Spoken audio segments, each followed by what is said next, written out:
कोई और। सवाल यही है कि बनारस क्या सोचता है। सिखों वे गिले को त्याग गाएं एकता के राग, एक को भी चुनने में विवेक होना चाहिए।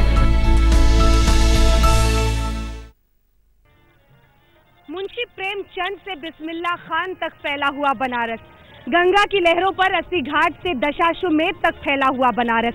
बनारस सिर्फ एक शहर नहीं है, एक सोच है, एक ऐसी अनुभूति यहाँ पर पहुंचकर होती है जिस एहसास के लिए आपको गंगा की लहरों पर यूं मौजूद रहना होगा। पीछे की आरती देखिए, आरती के इस पहर में जैसे आत्मा और परमात्मा शायद एक दूसरे के सबसे करीब होते हैं।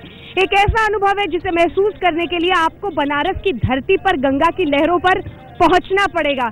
उसी अनुभव को हम आज महसूस कर रहे हैं, लेकिन चुनावी धरातल पर यही बनारस कसौटी पर कहां खरी उतरती है, यही जानने की कोशिश करते हैं। मोदी बनाम केजरीवाल या फिर कोई और। सवाल यही है कि बनारस क्या सोचता है, क्या सोचते हैं बनारस के लोग। जी हाँ, हमारी इस विशेष पेशकश में आपके साथ मैं हूं अंजना ओम कश्यप, सीधे बनारस के दशाश्वमेध घाट से, जहां पीछे आरती हो रही है। कई खास मेहमान हमारे साथ इस चर्चा में शामिल होंगे।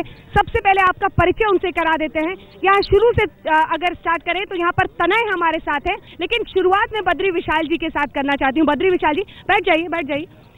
ये अनुभूति, गंगा की लहरों पर हम सब मौजूद हैं, पीछे आरती, और आपके अगर कवि वाले शब्द आ जाएं कि इस चुनावी राजनीति पर आपकी क्या सोच है। देखिए, मैं बनारस का हाथ बैंक हूँ बद्री विशाल। मैं एक वोटर हूँ, तो मैं 80 करोड़ वोटरों से 4 पंक्तियां कहना चाहता हूँ। वोटर हैं 80 करोड़, अब मिले सबको छोड़, और किसी एक का अभिषेक होना चाहिए। शिकवे गिले को त्याग गाएं एकता के राग, शिकवे गिले को त्याग गाएं एकता के राग, एक को भी चुनने में विवेक होना चाहिए।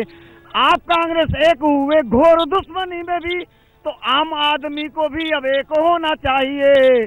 एक को 4 से निकालने का विचार, 300 सीट पर नेक होना चाहिए। ये मेरा इरादा है कि 300 सीट पर आप जाए, खंडित जनादेश नहीं दे आपसे। चलिए, तालियों की गड़गड़ाहट ये बता रही है कि सोच क्या है यहाँ पर। कुछ और लोगों से बातचीत करेंगे, लेकिन उसके पहले एक बार जरा रामेश्वर चौरसिया जी के पास चलते हैं। अरविंद केजरीवाल ने काफी धमाकेदार यहाँ पर कोशिश की है रोड शो के जरिए शुरुआत करने की, काफी धार्मिक भी यार नजर आए।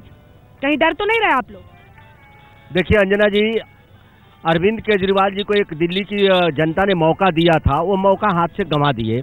और जो इन पर आरोप लगते थे कि ये फॉरेन से फंडिंग ले रहे हैं और कांग्रेस की बी टीम के रूप में काम कर रहे हैं, बेसिक मुद्दों से महंगाई, भ्रष्टाचार, आतंकवाद जो मोदी जी ने संकल्प लिया है दूर करने का, उससे वो ध्यान बटाने के लिए कर रहे हैं, तो उनकी कलई खुल चुकी है। और मैं पूरी तरह आश्वस्त हूँ कि इस चुनाव के बाद कहीं अरविंद केजरीवाल नाम की चिड़िया का नाम आप नहीं सुन पाएंगे। चिड़िया कैसे हो गए? सबसे बड़ी बात यह है, आपको बता दूं कि आज जो उड़ करके वो प्रचार कर रहे हैं, एक खबर बने हुए हैं। मुझे तो लगता है कि अगर अरविंद केजरीवाल नहीं रहते, ये 2014 का चुनाव बड़ा बोरिंग हो जाता। अच्छा इंटरटेनमेंट का साधन बन गए हैं। लेकिन सच बात यह है नंजना जी, आज देश के लोगों को मुफ्त बिजली पानी नहीं चाहिए। देश की युवा, देश की जनता रोजगार चाहता है, नौकरी चाहता है, और उसको विश्वास है कि मोदी जी आएंगे तो हमारी समस्याओं का निदान होगा, हम कमा खाएंगे, इज्जत से रहेंगे, अपने भी पेट भरेंगे, आने वाला भी कोई हमारे यहाँ से भूखा प्यासा नहीं लौटेगा। तो आज देश की जो उम्मीद बंदी है मोदी जी से, मैं मानता हूँ कि मोदी जी का भी सौभाग्य है। जरा समझाइए कि गंगा में इतनी गंदगी कैसे फैल गई, आप लोग तमाशबीन बने रहे। गंगा की सफाई के लिए 1200 करोड़ रुपए आए। JNNRM योजना के तहत गंगा में सीवर न गिरे, इसके फंड आए थे, लेकिन 10 साल से इस पर काम हो रहे हैं। वर्तमान सरकार उत्तर प्रदेश की और केंद्र की सरकार, इसमें अंश होता है 50% भारत सरकार की, 30 होती है यूपी गवर्नमेंट की। ये फुटबॉल का खेल बहुत सुनती आई है जनता। एक सेकंड सर, 19 करोड़ मुरली मनोहर जोशी के MP लैड स्कीम में 19 करोड़ उन्होंने खर्च कितना किया? सिर्फ 14 करोड़ दशमलव कुछ रुपए। तो कुल मिलाकर सवाल ये है कि जो आपके साधन हैं आप तो उसका भी इस्तेमाल नहीं करते। आ रहा हूँ, एक तो डॉक्टर जोशी सांसद थे, उनका गंगा सफाई फंड नहीं होगा, इसके लिए फंड अलग से आता है, और डॉक्टर ने बाकी फंड जारी कर दिया है, क्योंकि वह फंड अभी सीडीओ के पास रुक गया था, उनका प्रस्ताव गया हुआ है। ठीक है, कांग्रेस पार्टी की तरफ से बनारस में तो अभी समझ ही नहीं आ रहा। दिग्विजय सिंह कुर्बान होने को तैयार है, आपके आनंद शर्मा कुर्बान, आप लोग डिक्लेयर ही नहीं कर रहे, इतने डरे हुए हैं। देखिए, ये कांग्रेस ने बहुत कुर्बानी दी है देश के लिए। आज वो पूर्वांचल की खुशहाली आप देख रहे हैं। यहाँ से कुछ दूरी पर रिहंद बांध है, जहाँ हरित क्रांति श्रीमती इंदिरा गांधी जी ने दी थी। तो बनारस पूरे पूर्वांचल की खुशहाली कांग्रेस से है और कांग्रेस ही इस देश को रास्ता दिखा सकती है। लेकिन यही कांग्रेस का सफाया हो गया उत्तर प्रदेश से। सर मैं आऊंगी आपके पास। कुछ और लोगों का पहले रिप्रेजेंटेशन मैं चाहती हूँ। क्या महत्वपूर्ण है, क्या सोचकर वोट करता है बनारस? बनारस में एडुकेटेड वोटर्स भी हैं, नॉन एडुकेटेड भी है। इस समय there is a definite wave है मोदी के लिए। As a chartered accountant 400-450 CS हैं यहाँ पे।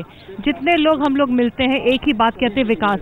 एंड हम लोग की आर्थिक नीति जो गवर्नमेंट कांग्रेस की है वो बहुत फॉल्टी रहा है।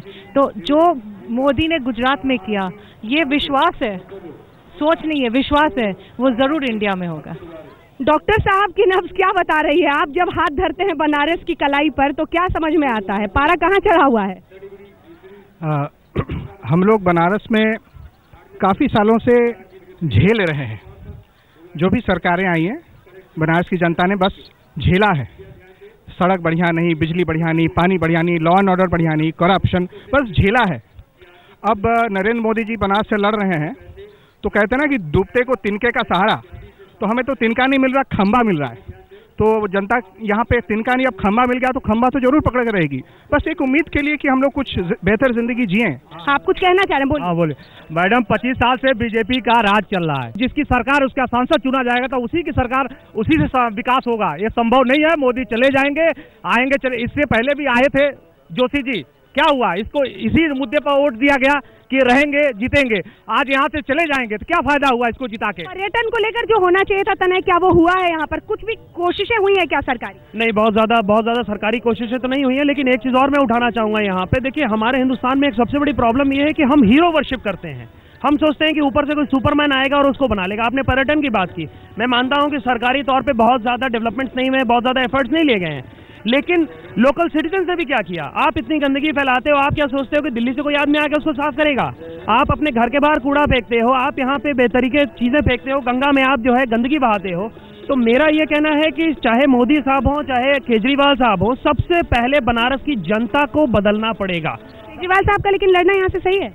बिल्कुल सही है। केजरीवाल साहब को बिल्कुल लड़ना चाहिए और उनको बिल्कुल अपनी ताकत आजमानी चाहिए। और हम हमेशा कहते रहते हैं कि साहब अच्छे लोग नहीं आते, अच्छे लोग नहीं आते साहब। पॉलिटिक्स 4 लोगों की परिवारवाद हो गया है, फलानावाद हो गया है। आज एक IRS ऑफिसर अपनी नौकरी छोड़ के अगर कर रहा है तो आप उसके पीछे पड़े हुए हो, और कल आप ही कमरे में बैठ के बोलोगे यार अच्छे लोग तो आते नहीं है, पॉलिटिक्स तो अच्छे लोगों की चीज ही नहीं है। तो मैं बिल्कुल स्वागत करता हूँ अरविंद केजरीवाल जी का, बाकी जनता बताएगी। मैं समाजवादी पार्टी के पास अब आ रही हूँ सर, आपके पास भी आ रही हूँ। हैं कहाँ आप लोग? यहाँ पर तो है नहीं, बनारस में तो है नहीं। हिंदुस्तान के आज़ादी के बाद इस शहर का नेतृत्व या तो कांग्रेस पार्टी के हाथ में रहा या भारतीय जनता पार्टी के हाथ में रहा। और इस शहर का दुर्दशा देख लीजिए। जब तक लोग जात और धर्म के नाम पर वोट करेंगे, यही हाल होगा। जब तक लोग गरीबी और अमीरी की लड़ाई इस देश में नहीं शुरू होगी, तब तक इस देश का भला नहीं हो सकता है। और मुलायम सिंह यादव ही एक ऐसे नेता हैं जो समाजवाद, गरीब, मुसलमान और किसान की लड़ाई लड़ते हैं। इसमें हिंदू मुस्लिम कहीं नहीं आता है। तो आज विकास की जो आंधी बह रही है, उसे आंधी के आधार पर नरेंद्र भाई की पॉपुलैरिटी है। और आप जो एक सवाल पूछ रही हैं, त्रिशूल के नगरी पे बसा है, अगर महादेव जिसको अपना लेते हैं उसको जाने ही नहीं देंगे। आप निर्मूल सवाल कर रहे हैं कि मोदी जी। महादेव कौन है? महादेव कौन है? महादेव जी से, हर हर महादेव जिनको अपना लेंगे अगर मोदी जी को, तो मोदी जी जा ही नहीं पाएंगे यहाँ से। यही सवाल अटल जी के बारे में उठा था कि लखनऊ छोड़ेंगे कि विदिशा छोड़ेंगे, ये निर्मूल साबित हुआ। यही मैं आपको बता रहा हूँ, ये भी निर्मूल साबित होगा। जल्दी से ये लोग राम को भूल गए, अब महादेव को बेच रहे हैं। तो कम से कम माफ करें। और डॉक्टर जोशी आए थे 5 वर्ष यहाँ रहने के लिए। जरा विधायक जी और इनसे कि राम से युद्ध करने पर मोक्ष मिलेगा। रावण को पता था कि राम से युद्ध करने पर मोक्ष मिलेगा, हम हारेंगे, फिर भी लड़ा था मुक्ति के लिए। मोदी खिलाफ बाकी सब लड़ रहे हैं मुक्ति पाने के लिए। 2 महीना आपको स्थान मिले। हर देश के लिए economy is the most important thing. Modi एक प्रूवन चीज है, इनिशिएटिव है, ड्राइव है। आप उनके भाषण सुनिए, फर्गुसन कॉलेज में उन्होंने दिया, कहीं भी दिया, उन्होंने कुछ कहा कि हम ये करेंगे, एक सोच है। और तो हमको उनको वोट देना चाहिए, हमें उनको लाना चाहिए। केजरीवाल कहते हैं कि ना मैं जीतने आया हूँ ना मैं हारने आया हूँ। क्या करने आया हो? सरकार गिराने आए हो? कोई भी नहीं टिकने देगा। चर्निंग करने, चर्निंग तो मोदी ने कर दी, और मोदी ही आएंगे तभी इसी देश का विकास है, अन्यथा नहीं। एक प्लास्टिक बेबी है, दूसरा वो तो प्लास्टिक बेबी है, वो तो उनकी नकल करता है। जो भी करते हैं उनका अपना कोई इनिशिएटिव और ड्राइव नहीं है। तो हमें देश में एक ऐसा प्रधानमंत्री चाहिए जिसके पास इनिशिएटिव और ड्राइव हो। अब आपको क्या लगता है बनारस किधर जाए?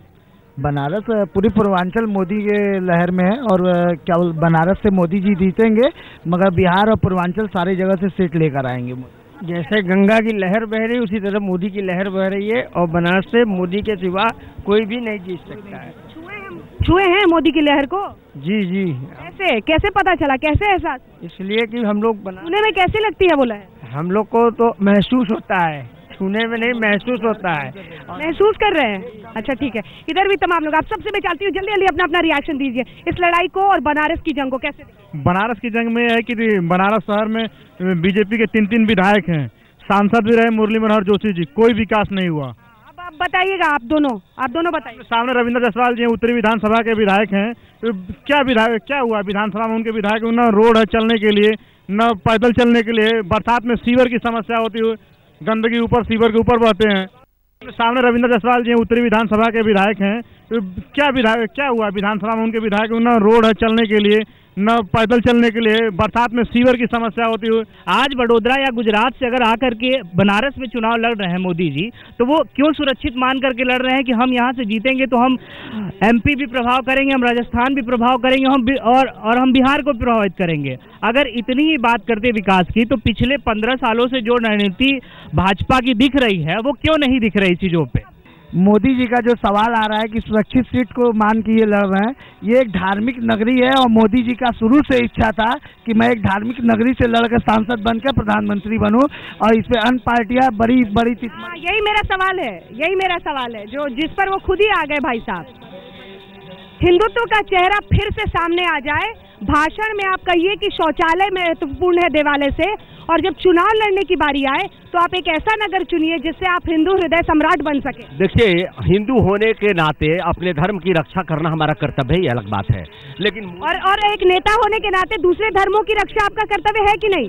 हमारा कर्तव्य है। हर धर्म के लोग आस्था में विश्वास करते हैं, अपने धर्म में उनकी आस्था होती है, वो ये अलग मुद्दा है। लेकिन सरकार बनने के बाद सरकार का काम होता है, चाहे वो हिंदू हो या मुसलमान हो, पूरे देश का एक साथ विकास करना। मोदी जी ने प्रामाणिकता के साथ विकास करके 15 साल तक दिखाया है, इसीलिए देश की जनता उनके साथ है। वो इसलिए नहीं आए, ये गंगा जमनी तहजीब का शहर है, यहाँ हिंदू मुसलमान सब बराबर बैठते हैं, इसलिए आए यहाँ पर।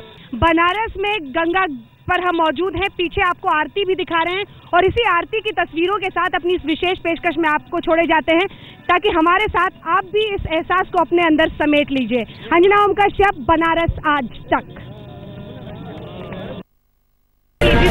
कोई और सवाल यही है कि बनारस क्या सोचता है? वे गिले को त्याग गाएं, एकता के राग, एक को भी चुनने में विवेक होना चाहिए।